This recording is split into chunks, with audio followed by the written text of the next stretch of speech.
はーい、みんなこんにちは。ゆっくりレ夢ムよ。ゆっくりマリサだぜ。今日も日本全国の市区町村を紹介していくぜ。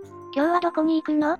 楽しみだわ。今回は新潟県の県庁所在地、新潟市への旅だぜ。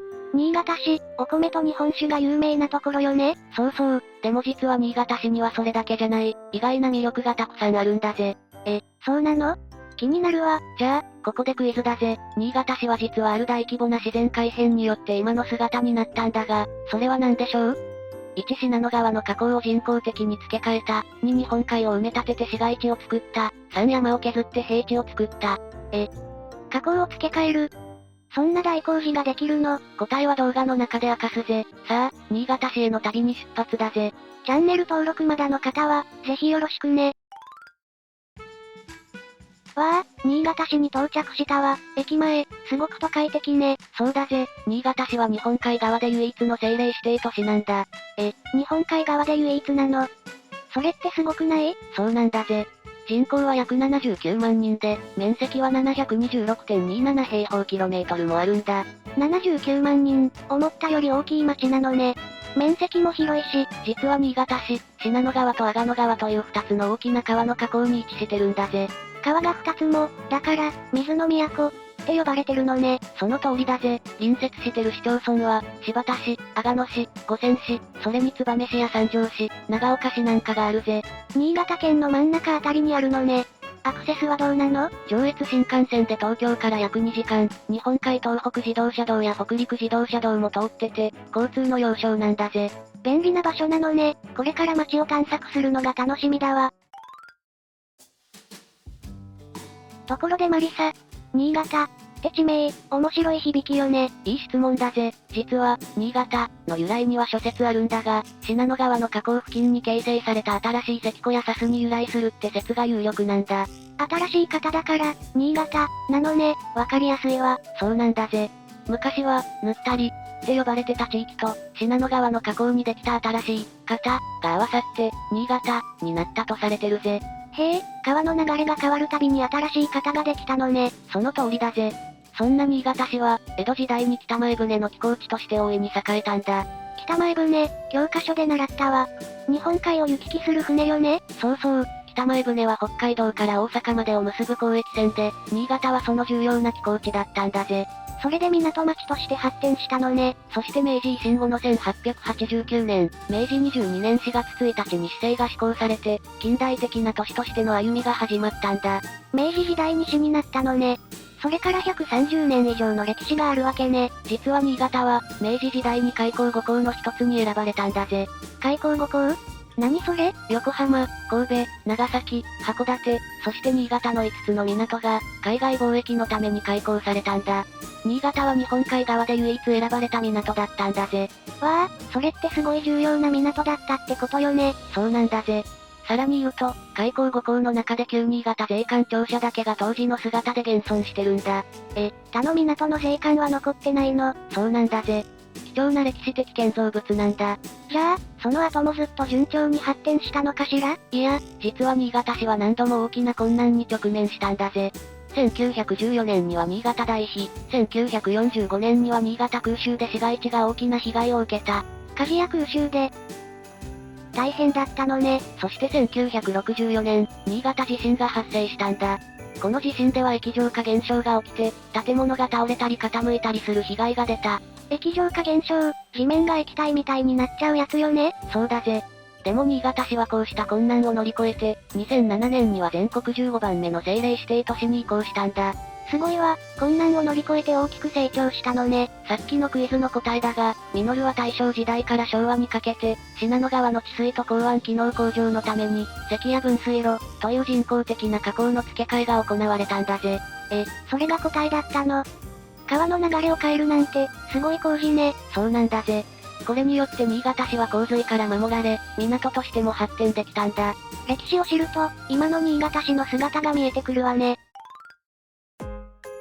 さあ、新潟市の観光スポットを巡るわよ。まずは新潟市のシンボル、磐梯橋からだぜ。わあ、立派な橋ね。石造りで美しいわ。この磐梯橋は1929年に完成した、信濃川に架かる橋なんだ。国の重要文化財にも指定されてるんだぜ。重要文化財なの？橋が重要文化財って珍しくない？そうなんだぜ。6連のアーチが美しくて、新潟市民に愛され続けてるシンボルなんだ。確かに、アーチが連なってて優雅ね。夜はライトアップされるのかしら？されるぜ。夜の磐梯橋も幻想的で美しいんだ。次はどこに行くの？新潟市歴史博物館、通称、ミナトピア、だぜ。ミナトピア？かわいい名前ね。ここは新潟の歴史と文化を伝える博物館で、旧新潟税関庁舎も保存されてるんだ。あ、さっき言ってた、開港後港で唯一現存する税関庁舎ね。その通りだぜ。明治時代の建物が見られるんだ。新潟の港町としての歴史を体感できるぜ。歴史好きにはたまらない場所ね。次は旧斎藤家別邸だぜ。旧斎藤家別邸？どんなところなの？ここは豪商、斎藤家の別邸で、砂丘の地形を生かした回遊式庭園が特徴なんだ。砂丘の地形を生かした庭園。面白そう。新潟市は砂丘の上に発展した都市だから、その地形を生かした庭園なんて、とっても新潟らしいんだぜ。へえ、新潟の特色が庭園にも現れてるのね。それから、北方文化博物館もおすすめだぜ。北方文化博物館？ここは豪農の館として知られてて、広大な庭園と美術品が楽しめるんだ。特に秋の紅葉が美しいことで有名だぜ。お庭が綺麗なのね。秋に行ってみたいわ。あとはマリンピア日本海だな。水族館ね。どんな水族館なの？日本海側有数の規模を誇る水族館で、イルカショーやペンギンが人気なんだぜ。イルカショー、見たい見たい。それからトキメッセも外せないぜ。展望室から新潟市町や日本海、天気が良ければ佐渡島まで一望できるんだ。わあ、佐渡島まで見えるの。絶景ね。最後に白山公園と白山神社だぜ。ここは日本初の都市公園の一つで、桜の名所としても知られてるんだ。日本初の都市公園、歴史があるのね。春は桜が綺麗そう。新潟市、見どころがたくさんあるだろ？本当ね、一日じゃ回りきれないわ。さあ、お待ちかねのグルメタイムよ。新潟といえば、まずは新潟米だぜ。コシヒカリ、日本を代表するお米よね。そうなんだぜ。新潟の気候と水が美味しいお米を育てるんだ。そして新潟米があれば、やっぱり日本酒だぜ。新潟のお酒は有名よね。新潟は酒どころとして知られてて、県内には90以上の酒蔵があるんだぜ。淡麗辛口の日本酒が特徴なんだ。90以上、すごい数ね。お酒好きにはたまらないわ。3月には、新潟酒の陣っていうイベントがあって、新潟県内の酒蔵が集結して日本酒のシーンができるんだぜ。お酒のイベント、楽しそうね。そして新潟市のソウルフード、タレカツ丼だぜ。タレカツ丼、どんな料理なの？カツを甘辛い醤油ダレにつけて、ご飯の上に乗せた丼なんだ。卵で閉じないのが特徴だぜ。卵で閉じないの？カツ丼といえば卵で閉じるイメージだったわ。そこが新潟流なんだぜ。サクサクのカツと甘辛いタレが絶妙にマッチするんだ。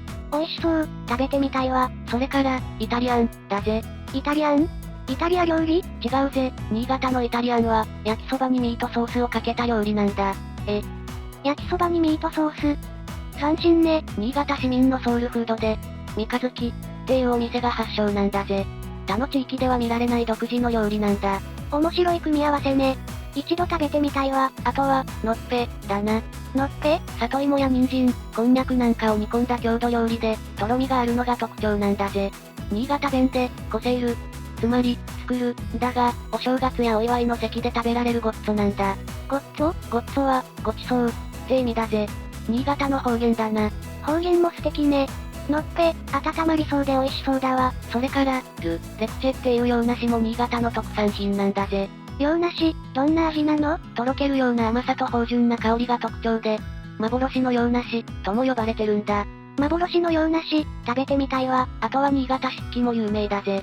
お土産にもぴったりなんだ。新潟、お米もお酒もグルメも特産品も充実してるのね。そうなんだぜ。食の宝庫なんだ。みんなは新潟のグルメ、何を食べてみたい？コメントで教えてね。新潟市は四季を通じて楽しめるイベントがたくさんあるのよね。そうなんだぜ。春から順番に紹介していくぜ。春はやっぱり桜かしら？その通りだぜ。白山公園や信濃川沿いの桜並木が見事なんだ。それに、4月から5月にかけてチューリップも見頃を迎えるぜ。チューリップ、色とりどりで綺麗そうね。新潟県はチューリップの生産が盛んでな、春には一面のチューリップ畑が広がるんだぜ。春は花を楽しむ季節なのね。夏はどう？夏は8月上旬に、新潟祭りが開催されるんだぜ。新潟祭り、どんなお祭りなの？新潟市最大のお祭りで、大民謡流し、と、花火大会、が有名なんだ。大民謡流し？民謡を歌いながら街中を練り歩くイベントで、何千人もの人が参加するんだぜ。壮観だぜ。わあ、それは見てみたいわ。花火大会も楽しみね。信濃川を舞台にした花火大会は圧巻だぜ。夏の新潟を満喫できるイベントなんだ。夏は賑やかで楽しそうね。秋はどうなの？秋は北方文化博物館の紅葉が美しくてな。食の陣っていうイベントも開催されるんだぜ。食の陣？新潟の豊かな食文化を体験できるイベントで、冬の時期に開催されるんだが、新米や旬の食材が楽しめるんだぜ。新潟の秋は食欲の秋ね。そして冬だが、1月から3月にかけて、新潟酒の陣が開催されるんだぜ。さっき聞いた日本酒のイベントね。そうだぜ。それに冬は日本海の海の幸が美味しい季節でもあるんだ。カニやブリなんかが旬を迎えるぜ。冬は海の幸と日本酒を楽しむ季節なのね。新潟市は季節ごとに違った魅力があるんだ。みんなはどの季節に新潟市を訪れてみたい？コメント欄で教えてね。新潟市は今、どんな取り組みをしてるの？面白い取り組みがあるんだぜ。実は新潟市、日本で一番ラーメンを愛する街、として本気でプロモーションしてるんだ。ラーメンで？そうなんだぜ。